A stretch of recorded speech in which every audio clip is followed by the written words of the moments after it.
Donc, je reprends ici le podcast sur la glande pinéale.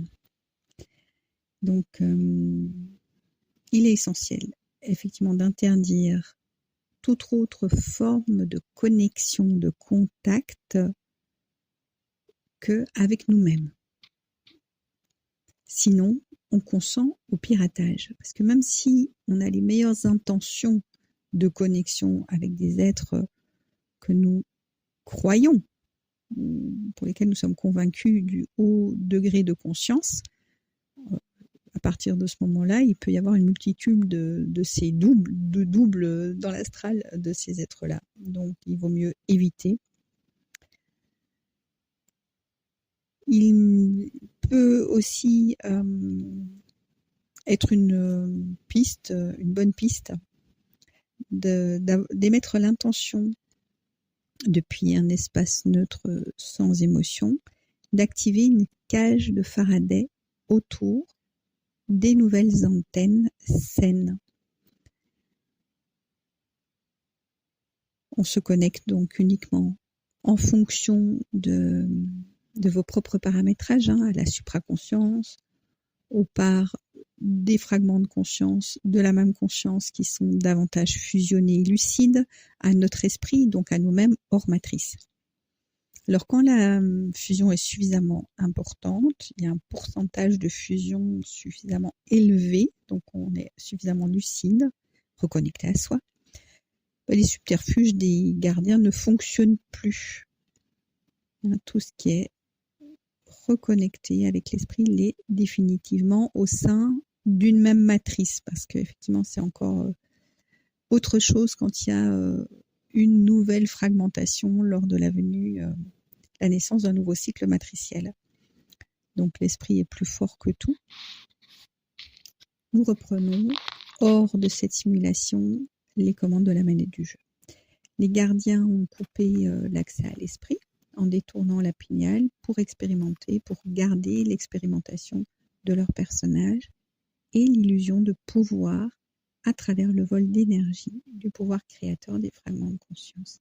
Là aussi, j'amènerai des petites subtilités dans le futur. Donc l'énergie prélevée chez les fragments de conscience et l'émotion qui est manifestée, qu'elle soit polarisée positivement ou négativement, simplement en fonction du profil de programme de l'avatar qui est ponctionné, et ce qui peut changer au cours d'une vie d'un avatar dans les polarités, simplement par rapport à ces grilles de lecture de la simulation qu'il va nourrir, que ce soit dans la polarisation positive ou négative, et qu'il va servir. Car à partir du moment où il manifeste des émotions en lien déclenché par rapport à un événement qui est souvent extérieur, il valide et il adhère à la simulation. En parallèle de la fusion qui grandit et de la lucidité qui augmente, on perçoit de manière de plus en plus rapidement ce qui s'active, et on peut du coup s'opposer de plus en plus facilement et fortement et faire le choix de revenir dans un espace de neutralité au lieu de se laisser ponctionner.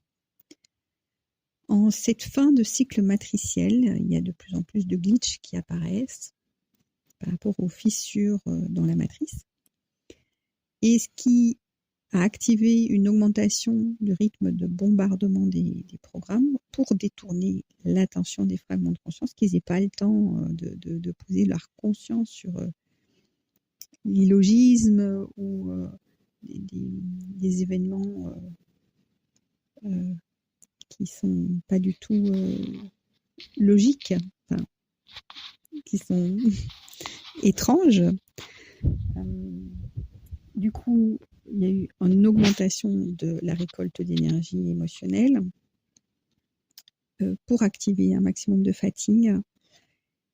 Et chez certains fragments, cela crée l'inverse. Donc, au lieu de provoquer un effondrement et une déconnexion et une suridentification au personnage, certains fragments vont se distancier du système. C'est trop intense, trop distorsionné, trop dystopique, et les failles finissent par se révélé. Donc, c'est assez sensible pour les gardiens qui ont du mal à maintenir un juste milieu, car quand ils en font trop, ça active la lucidité de plus en plus de conscience, de fragments de conscience. J'ai perçu que ces nouvelles antennes qui étaient construites par les consciences lucides, donc de nouveau construites consciemment ou inconsciemment, et puis évidemment c'est d'autant plus efficace si on y pose l'intention, ont la forme de donuts, de Thor, et que ces formes tournent sur elles-mêmes et circulent partout dans le cerveau, là où elles peuvent, le plus possible, pour ne pas être figées, ne pas être récupérées. Et cette circulation permet également de ramener de la fluidité dans la zone du cerveau où il n'y a pas trop de graphène, donc où la circulation est encore possible, et permet le dégagement de ce graphène. Donc cette connexion avec nous-mêmes amène une fluidification, un assainissement en plus du reste. Donc quand la fusion est forte, les nouvelles antennes saines ne sont plus récupérables. Donc le fragment de conscience peut alterner entre des phases de lucidité ou d'endormissement. Et quand il se connecte aux émotions, il active la glande péniale. Quand il s'oppose au programme, il se rebranche sur l'antenne saine. Donc tout passe toujours par le consentement, lucide ou non, conscient ou non. Cette exploration de 2023 prend un sens encore plus intéressant là, cette année, en 2026, car j'ai fait un parallèle avec un protocole pour reconnecter et réactiver notre DMT endogène que je suis maintenant depuis l'année passée, fin d'année passée. Et ça résonne particulièrement parce que les chercheurs qui sont à l'origine d'un protocole donc, pour recouvrir sa DMT, les chercheurs ont mis en place un protocole à base d'éléments complètement naturels, et ces éléments permettent d'évacuer, de tuer des parasites dans le cerveau qui se nourrissent de notre DMT, donc de streptocoques. Et cette forme de vie, selon ces chercheurs, se retrouve dans notre cerveau et dans le reste de notre corps. Il y a des formes différentes dans le corps. Déjà, dès la fécondation, donc notre humanité, à travers leur lecture, est parasitée et n'a pas pu observer et retrouver ce qui se passe avec le niveau naturel de DMT, qui est en lien avec la fusion avec notre esprit et la connexion avec nous-mêmes depuis un très long moment. Ils parlent, eux, de l'Égypte déjà, où on trouve effectivement que les pharaons avaient un régime antifongique et un régime très différent des populations qui avaient plutôt un régime qui permettait à ces populations parasites de se développer dans leur organisme. Et ce qui explique pourquoi il y a tellement de fragments de conscience qui recherchent cette DMT, mais ils vont chercher une DMT exogène qui est du coup à l'extérieur, où il y a un détournement du pouvoir personnel. Et ce n'est pas une propre connexion, vu que c'est une connexion à travers un autre esprit, l'esprit de la plante, l'esprit de l'animal, l'esprit du champignon, qui lui-même est la plupart du temps également prisonnier de la matrice. Et ça active les programmes d'incapacité, d'impuissance. Ça divise de notre propre force. Donc déjà, juste par rapport à l'activation de ce programme-là,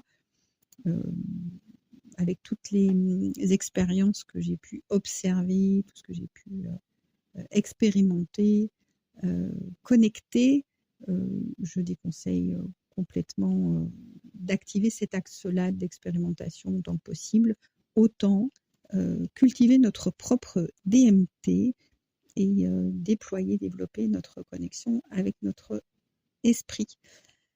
Pendant la pratique de ce protocole, j'ai vu des gros mouvements de nettoyage des parasites mentaux, vraiment impressionnants. un réalignement très fort. Bon, je vous passe tous les détails.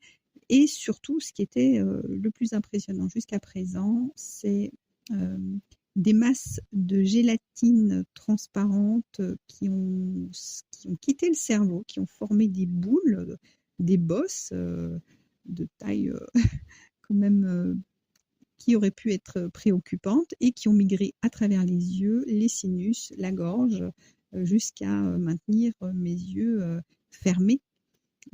Et ça a duré ce processus pendant près de 3 semaines. J'en sors tout juste. Et j'ai été vraiment très surprise de voir l'efficacité de ce nettoyage. Et je suis d'ailleurs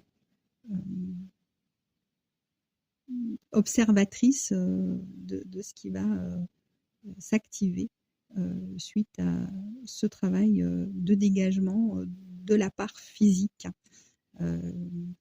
Quand on est dans une posture sur un plan mental, émotionnel, énergétique, la part physique, souvent, dans ce cycle temporel hein, qui est aussi une illusion, mais bon, en attendant, c'est comme ça que les avatars le vivent.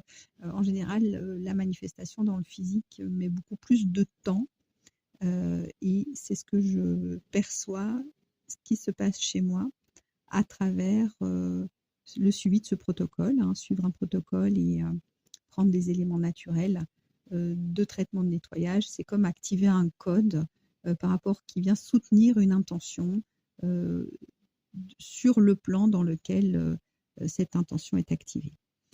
Donc, je ne valide pas tous les systèmes des croyances des créateurs du protocole, de ces chercheurs. Et par contre, je trouve que c'est important de transmettre l'information pour les fragments de conscience qui seraient intéressés par ce type de nettoyage. Et ces chercheurs ont décidé de le rendre disponible gratuitement, donc de ne pas le monétiser. Donc je mettrai un lien d'un groupe sur lequel vous pouvez trouver le protocole en français. Et sur ce groupe Telegram, il y a les accès aussi sur les groupes anglais. Voilà. Donc, à bientôt.